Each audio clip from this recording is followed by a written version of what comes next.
Bonjour à tous et à tous et bienvenue. On a le plaisir d'accueillir Quentin Roland de Particulier Emploi. Alors Particulier Emploi, vous savez que c'est votre interlocuteur privilégié pour obtenir l'information 100% pratique sur l'emploi à domicile entre particuliers.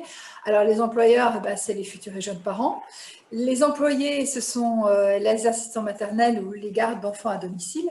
Donc bonjour Quentin et bienvenue. Bon- Bonjour, merci Valérie de m'accueillir. En effet, je vais vous présenter les différents métiers de l'accueil individuel que sont assistant maternel, garde d'enfants à domicile, et vous informer sur la relation de travail, les avantages, et puis aussi le coût. Plein de choses à discuter ensemble. La garde d'enfants, c'est vraiment un sujet lorsque on est jeune futur ou jeune parent. Laisser la chair de sa chair à quelqu'un d'extérieur qu'on ne connaît pas forcément au départ. Donc, il y a tout ce qui est accueil collectif, dont on ne va pas parler là. Nous, on va parler exclusivement de mode d'accueil individuel. Est-ce que vous pouvez nous le définir?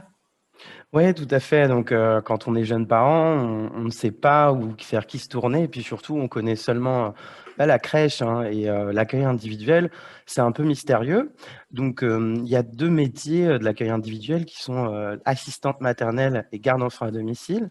Une assistante maternelle garde votre enfant à son propre domicile ou dans une maison d'assistante maternelle, alors qu'une garde d'enfants à domicile va accueillir votre enfant dans votre propre domicile. Donc, ça présente des avantages et des inconvénients en fonction de vos besoins. Il faut savoir que l'accueil individuel avec une assistante maternelle, c'est aussi un semi-collectif, puisque une assistante maternelle peut être agréée jusqu'à 4 enfants. Et donc, il y aura quand même une sociabilisation de l'enfant avec d'autres enfants gardés. Avec une garde d'enfants à domicile, le gros avantage, c'est que vous n'avez pas besoin de vous déplacer. L'enfant, il est dans son environnement habituel et c'est très flexible pour vous. Et ça peut se coupler, par exemple, avec un accueil collectif comme l'halte garderie ou à la sortie de la crèche également, hein. Ok, alors j'imagine qu'il y a des règles qui sont différentes en fonction des différents modes d'accueil. Tout à fait, tout à fait. Vous avez raison de le dire. Lorsqu'on emploie un salarié comme une garde d'enfants à domicile ou une assistante maternelle, on devient parent-employeur. Et à ce titre, il y a des règles applicables qui sont différentes, puisqu'il y a pour le moment deux conventions collectives différentes. Pour celle des assistantes maternelles, c'est la convention collective des assistantes maternelles du particulier employeur. Et pour les gardes d'enfants à domicile, c'est la convention collective des salariés du particulier employeur. Comme ça paraît un gros mot, mais en tout cas, ça définit toutes les règles applicables aux horaires, aux coûts, aux contrats, etc. Donc, dedans, vous pouvez trouver un certain nombre d'informations qui vont cadrer la relation de travail, puisque c'est un binôme professionnel entre vous, parents, et votre salarié. Et donc, vous avez certaines responsabilités, comme celle d'établir un contrat de travail, qui est par principe un contrat à durée indéterminée, déclarer son salaire lorsque vient la fin du mois sur le service de Page Emploi, qui est un service de l'URSSAF qui vous simplifie vos démarches. Pas besoin de faire les fiches de paye, ça vous le fait automatiquement.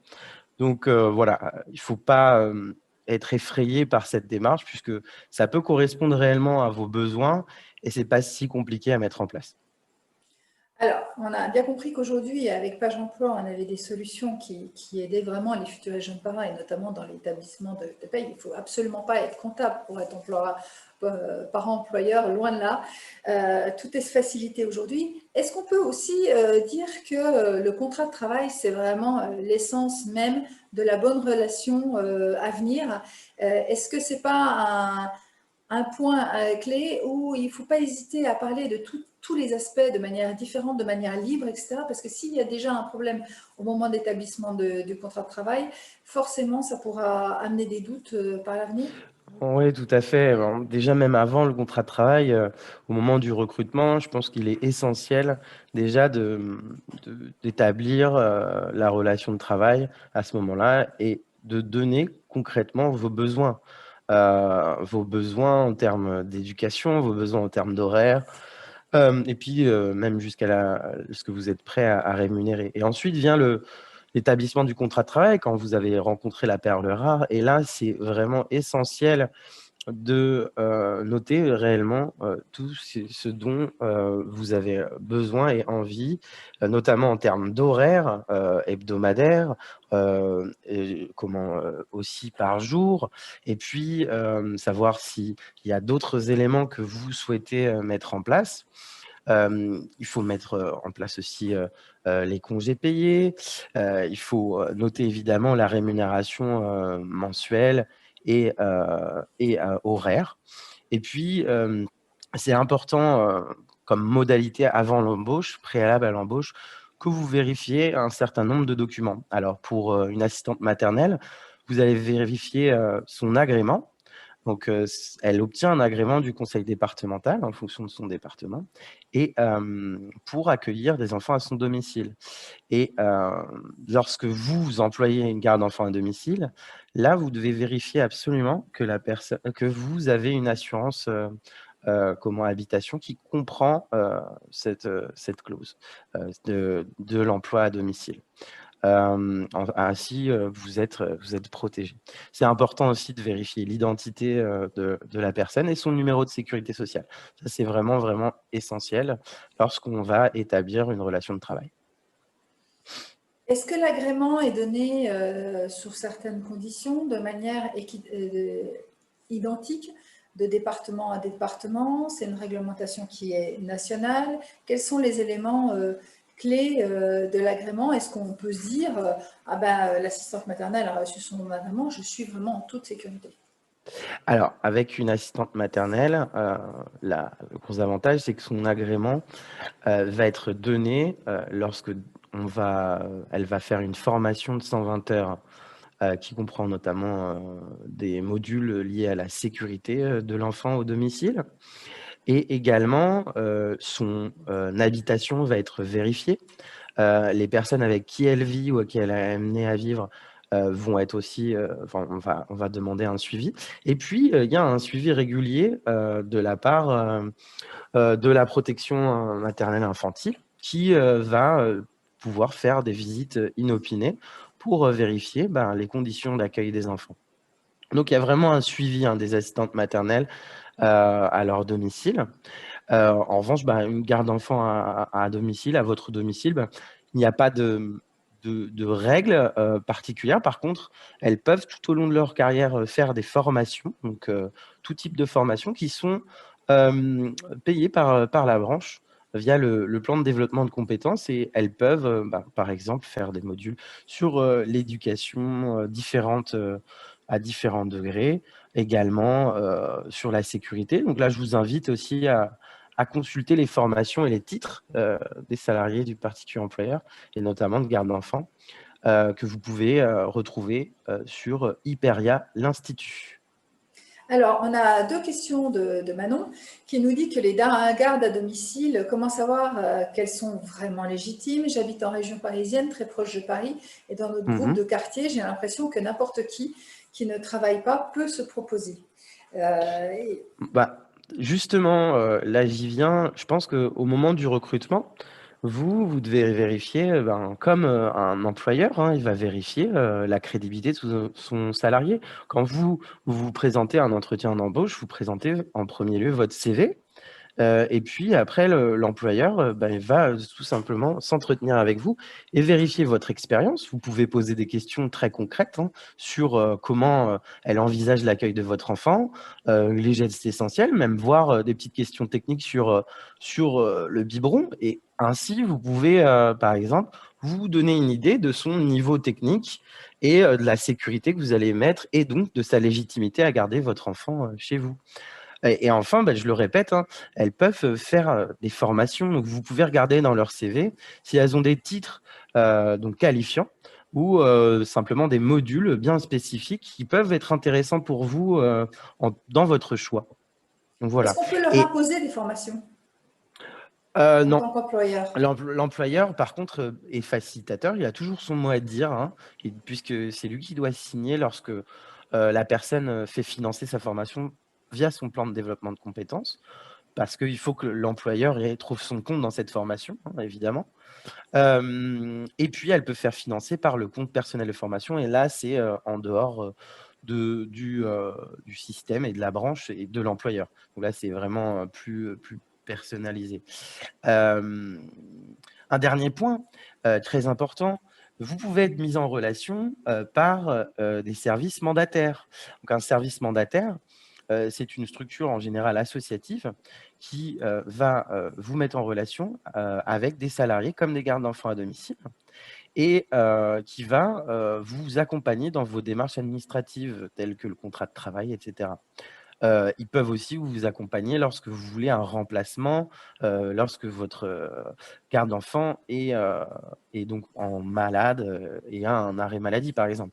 Donc ça peut être intéressant pour vous. Là, je ne peux pas vous donner exactement le nom de service mandataire, mais vous pouvez regarder donc Manon dans la région parisienne. Il y a sans doute des services mandataires qui peuvent vous mettre en relation avec des assistantes maternelles, des gardes d'enfants à domicile, pardon, qui sont recrutés par eux, hein, finalement. Donc, il y a quand même un premier test qui peut être intéressant pour vous en termes de sécurité. Alors, Manon nous faisait aussi un commentaire. N'est-il pas bizarre de signer un CDI alors que notre enfant va finir par aller à l'école? Y a-t-il des notions de préavis à respecter? Donc, on est Ah un oui, tout à vrai employeur, là. Du coup, on a vraiment une relation de contrat. Effectivement, on recrute, on fait un contrat de travail et il y a les règles à respecter du contrat. Ouais, tout à fait. Donc, il y a différentes règles en fonction de si on emploie une assistante maternelle et si on emploie une garde d'enfants à domicile. Je vous explique. Lorsque vous employez une assistante maternelle, vous avez ce qu'on appelle le droit de retrait. Ça vous permet de mettre un terme au contrat de travail sans motiver votre retrait. Vous avez simplement l'obligation de notifier à votre assistante maternelle en amont, donc il y a un préavis à respecter, que vous allez retirer votre enfant de son accueil. En revanche, pour une garde d'enfants à domicile, là, il est nécessaire de faire une procédure de licenciement. Et pareil, en fonction de l'ancienneté de votre garde d'enfant avec vous, vous avez un préavis à respecter, éventuellement des indemnités à verser. Voilà. Alors, puisqu'on parle de contrat, au niveau des horaires, je travaille dans un milieu où j'ai des horaires complètement décalés, etc. Comment ça fonctionne? Est-ce que, comme dans tout contrat de travail, il y a des heures légales, il y a un nombre d'heures limité, il y a des heures supplémentaires? Comment ça fonctionne tout ça? Ah oui, alors tout à fait. Donc, lorsqu'on est assistante maternelle, le nombre d'heures à, à respecter, le nombre d'heures conventionnelles pour un temps plein, hein, et excusez-moi, j'ai un petit trou de mémoire. Donc, 45 oui, heures donc pour pour une une assistante assistante maternelle? maternelle, c'est 45 heures. Il y a éventuellement, et donc au-delà de 45 heures, ça sera des heures majorées. Donc, il n'y a pas de règle quant à la majoration, mais on recommande 10% pour une heure majorée, c'est l'équivalent d'une heure supplémentaire. Et ces En 45 heures, revanche, elles doivent être obligatoirement entre des horaires 8h, 18h ou elles sont, quels que soient les horaires, quels que soient les jours? non, alors après, ça dépend de votre assistante maternelle, mais en général, c'est 9 heures d'accueil par jour, en général, hein, qui est recommandé. Et puis, il y a quand même on doit respecter 11 heures entre le moment où le dernier enfant est repris par ses parents et le premier enfant est accueilli le lendemain. Donc, il y a quand même ça à respecter et à être vigilant par rapport à ça, puisque sinon l'assistante maternelle peut se griller à faire énormément d'heures. Donc, il faut quand même vérifier en tant que parent employeur à quelle heure le dernier enfant est sorti pour pouvoir respecter ces 11 heures entre la fin de journée de l'assistante maternelle et le début de sa journée le lendemain. Pour une garde d'enfants à domicile, donc la durée conventionnelle hebdomadaire est de 40 heures pour un temps plein. Et il y a la possibilité de faire des heures supplémentaires dans la limite de 50 heures par semaine.